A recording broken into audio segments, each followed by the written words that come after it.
Welcome to the Unbroken Arrows podcast. I'm Greg, and today I am recording a podcast from our family cabin in Minnesota. Affectionately, anytime I podcast from here, these are going to be referred to as a Whispering Pinescast. And there's a story behind Whispering Pines, and I'll get to that. But the family cabin in Minnesota, north of Park Rapids on Little Mantrap Lake, is a place that has a rich history in not only my family, the Pavlik family, but my mom's family is where the history begins. Her dad, my grandpa Vondracek, bought this land sight unseen. Well, to be honest, he didn't buy this particular plot. He bought one, as I said, sight unseen, and it was across the lane. So once he got up here, he was able to switch the lots.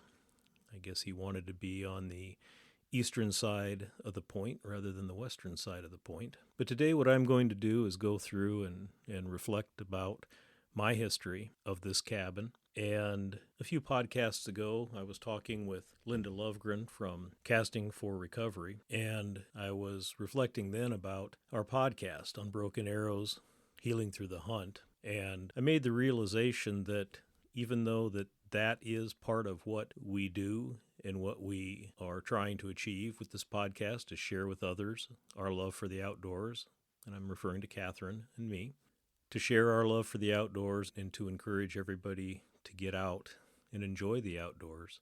But when it comes right down to it, as I realized when I was talking with Linda, Unbroken Arrows is as much a hunt for healing for me as it is healing through the hunt. This place has been a place of joy, amazing memories, family memories, friends, but it also was an important place for me at a time where I really needed to heal as well. And I'll get to that. But this reflection, it may kind of bounce all over the place, so I apologize for that. But that's what it is. It's going to be a reflection. Let's start with a little bit of the history of the cabin. I think I mentioned already, 94 years this has been in the family. My grandfather bought the land. And the first few times that they came up here, and I think the first trip they made as a family was in 1931. Of course, there was no cabin at that time. Grandpa and Grandma and the family at that time, I want to say that it was my Aunt Rosemary, my Uncle George, Mom, and I'm not sure if John was born then yet, my Uncle John, and I'm fairly certain Uncle Joe wasn't born yet at that time. But again, I'll be checking some of these facts with Mom in a few weeks. 1931. Let's put some of that into perspective. What types of things were going on in 1931 between the wars, between World War I and World War II? I'm trying to think of what the roads might have been like between here and Verdigris, Nebraska, where they lived. And there was no interstate system.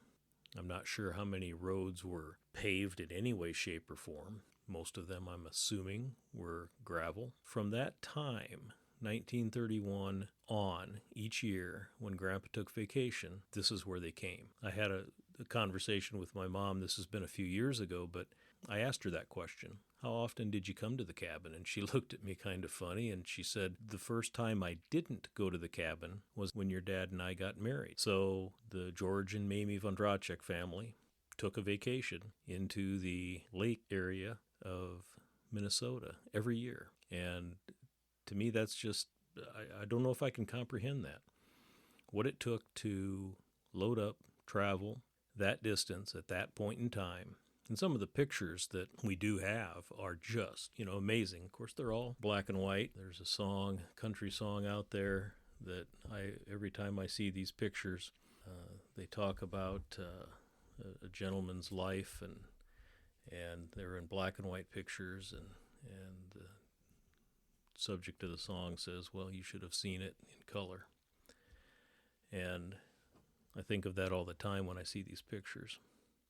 That part of the history, the fact that they went up here every year, to me is something that is a testament to my grandpa's love for the area, my grandpa's love to fish, and how Grandma must have shared that love because they tent camped for the first years until the first part of the cabin was built.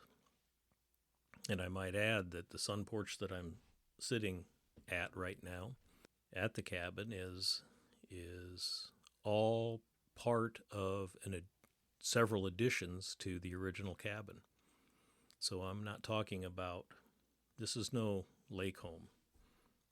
I lovingly say that it's a shack, but it's a seasonal cabin, and it's one that is very important to our family.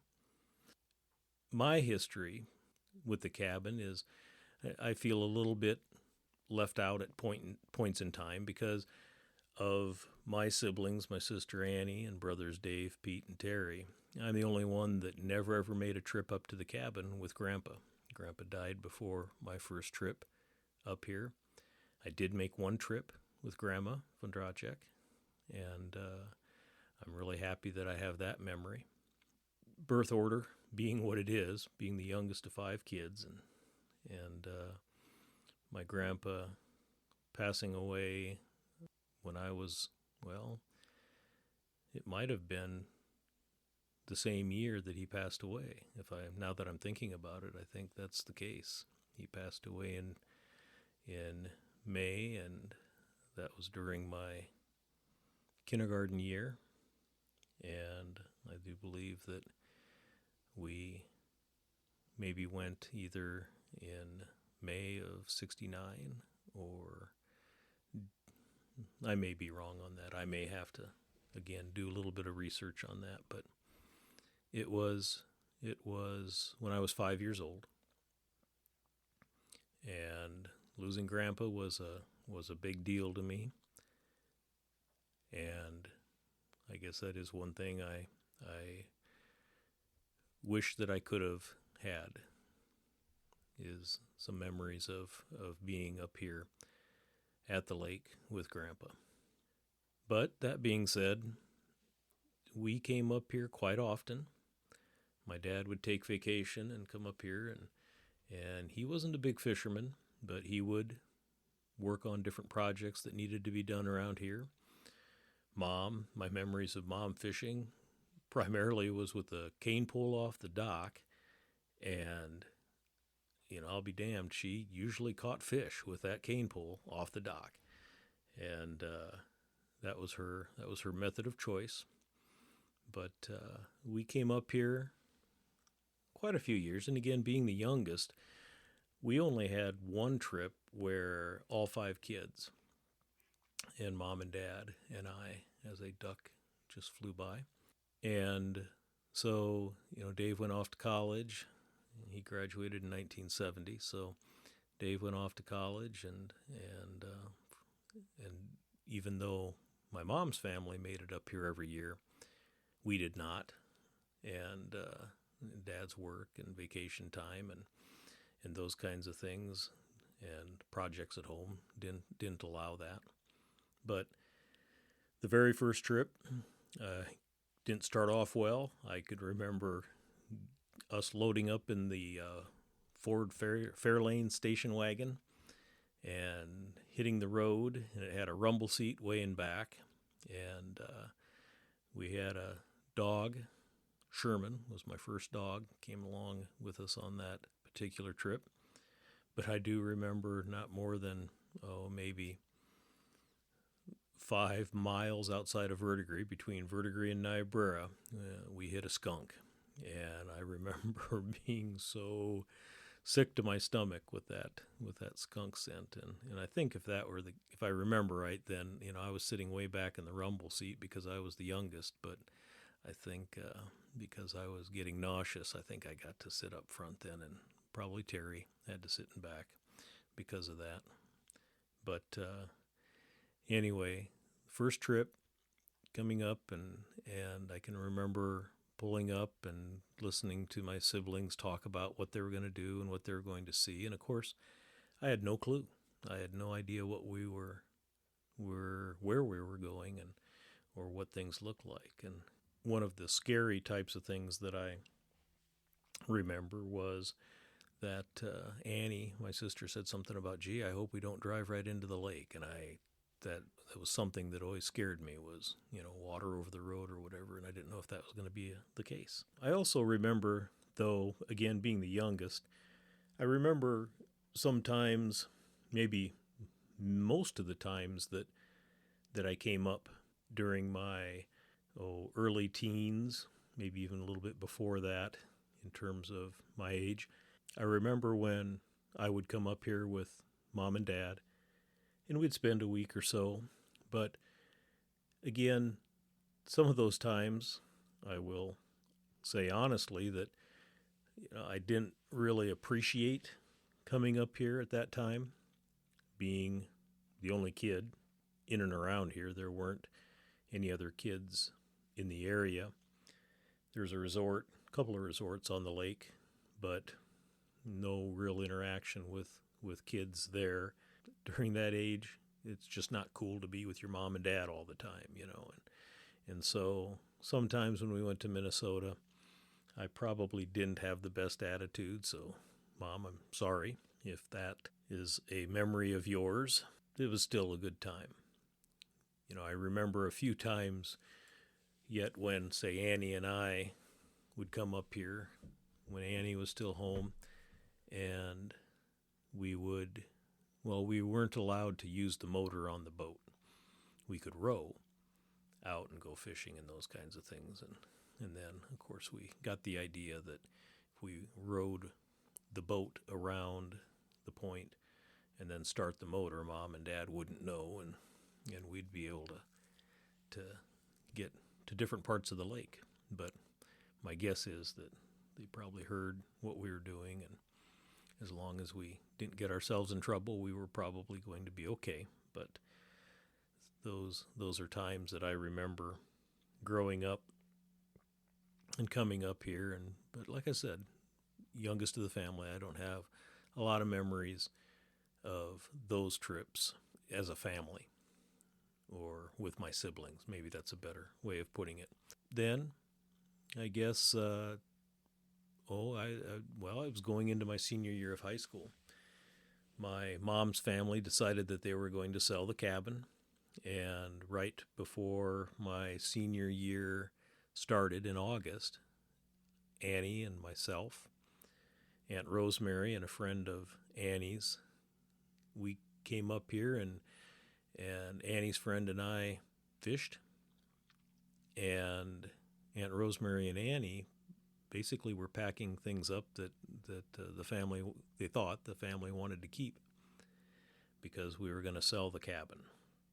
Well, I don't know the exact time frame, but somewhere in that time frame, Mom and Dad decided that they wanted to buy the cabin, and they talked to the kids, the five of us, and we were all in. And so we bought the cabin, or I should say Mom and Dad bought the cabin from Mom's family. So since 1981, I'm going to venture to guess, was when the cabin became the Pavlik cabin.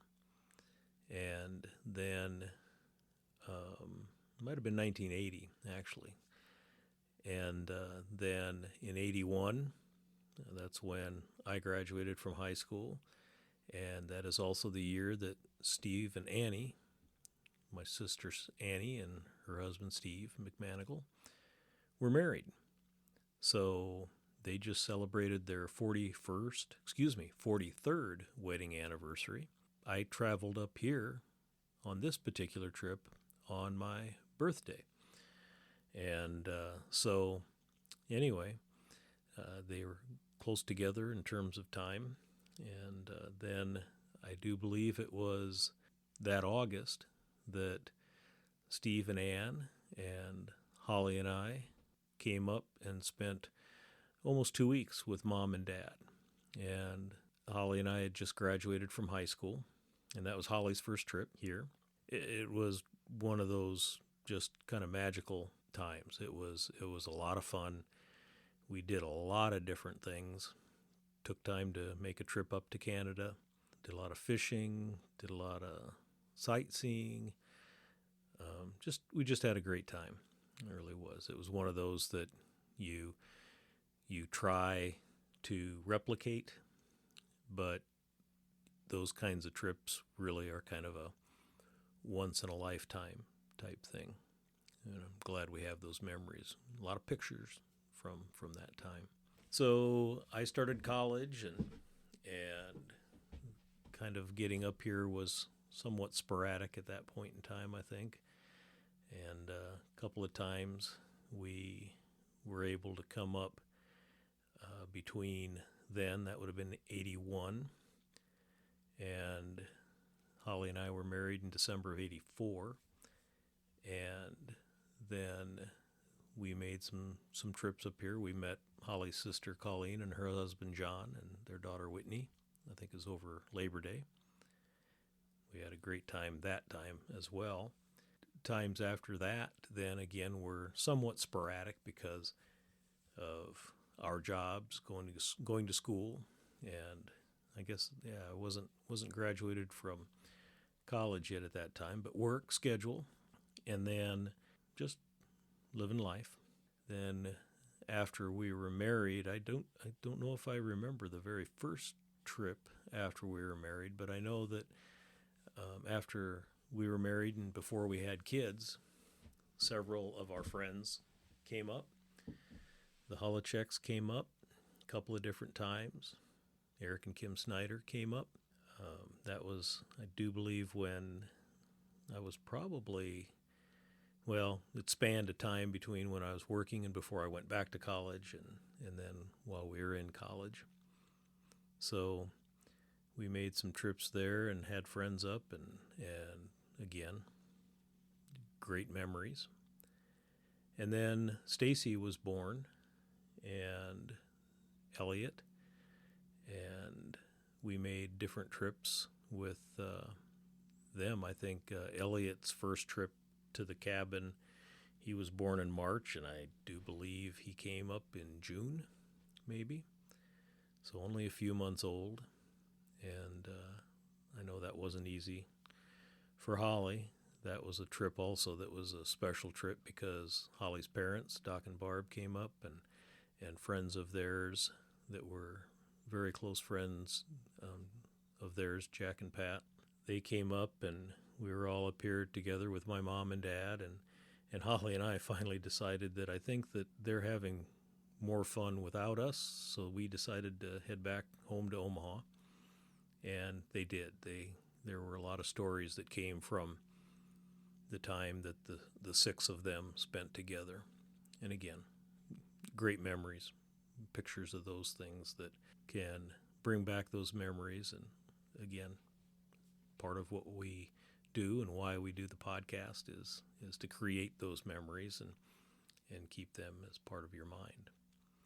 Fast forward to our kids being old enough to come up and enjoy the cabin. There were several trips in there where maybe it was just Elliot and me that came up here.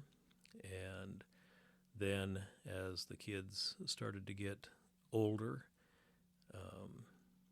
Alex would come along too.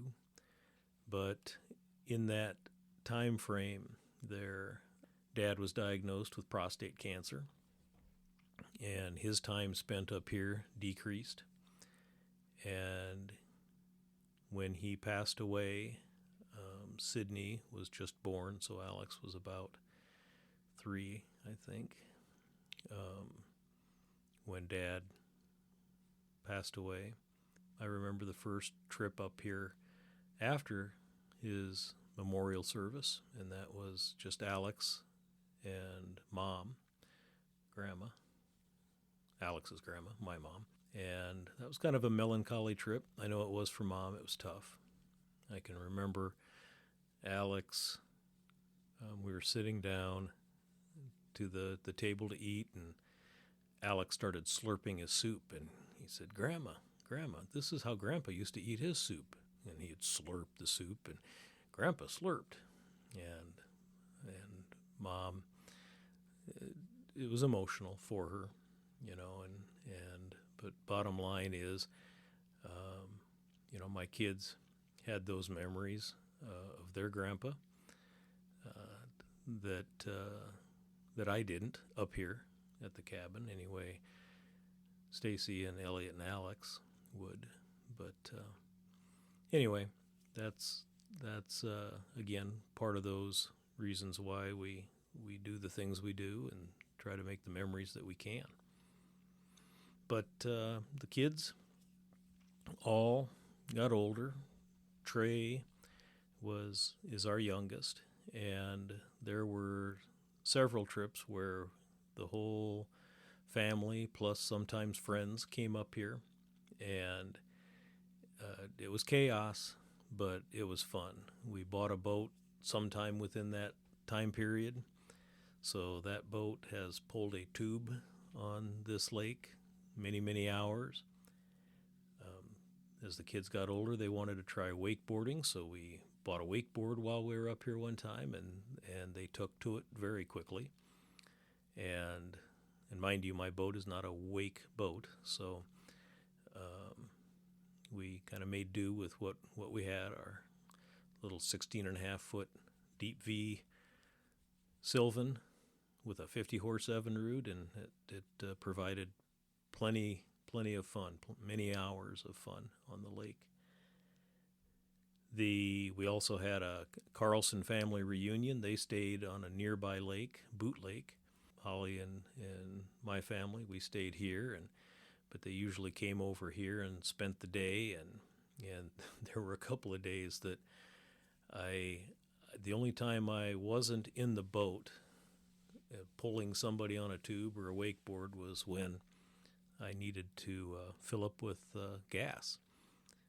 But those were as well good times, a lot of good food and a lot of good memories. Fast forward to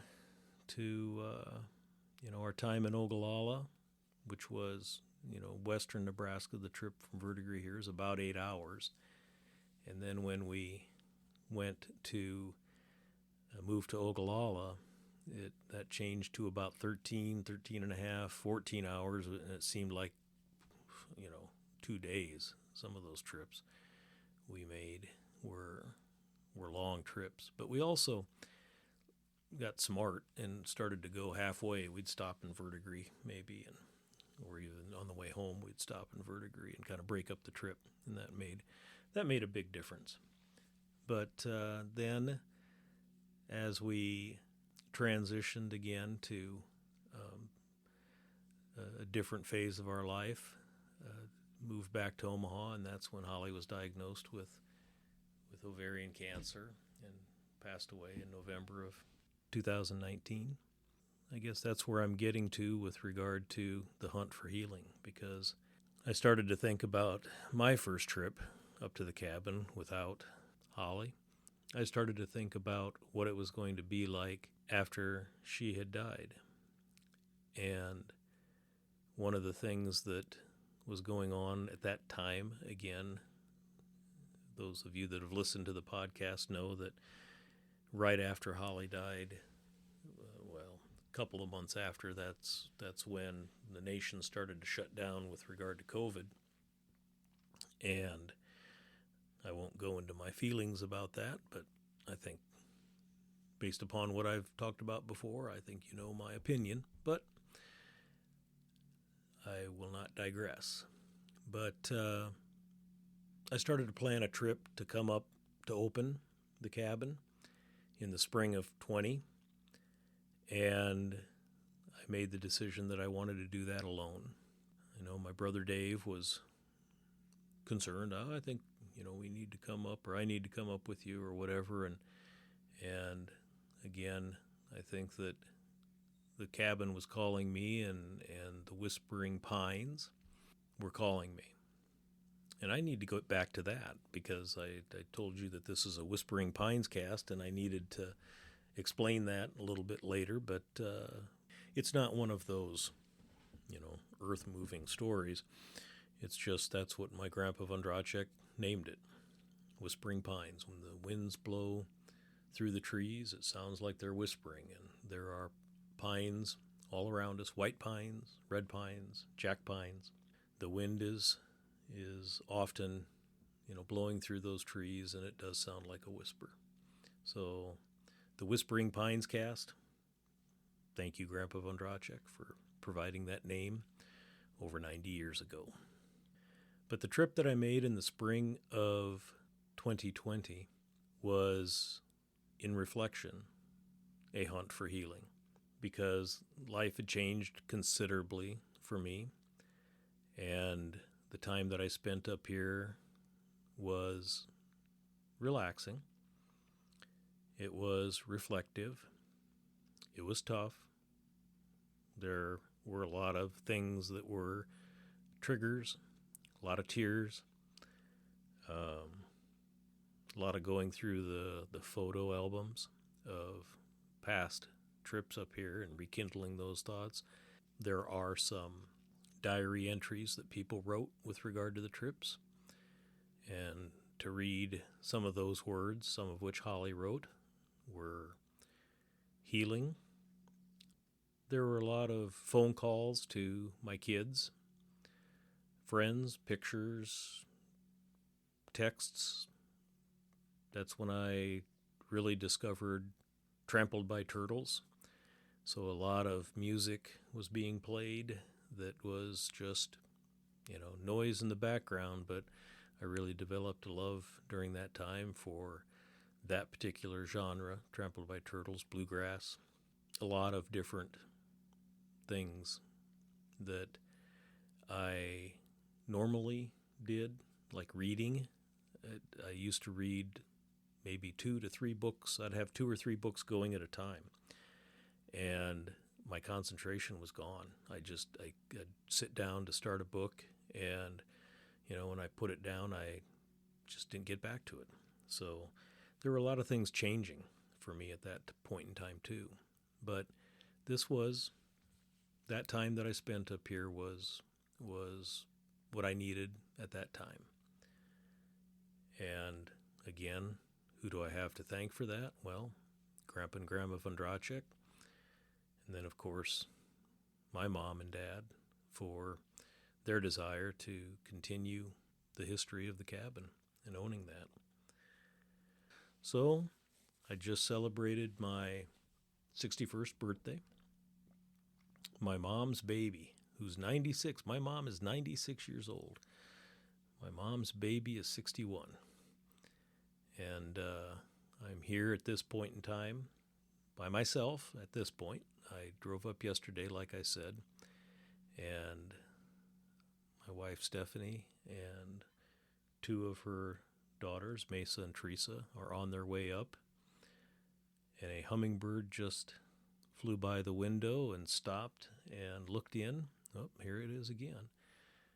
I think it is looking for the hummingbird feeder. So, Mom, when you're listening, you know that as soon as I finish up with this, I will be going to the kitchen and make some hummingbird nectar and put the hummingbird feeder up. So your friends are able to find something to eat.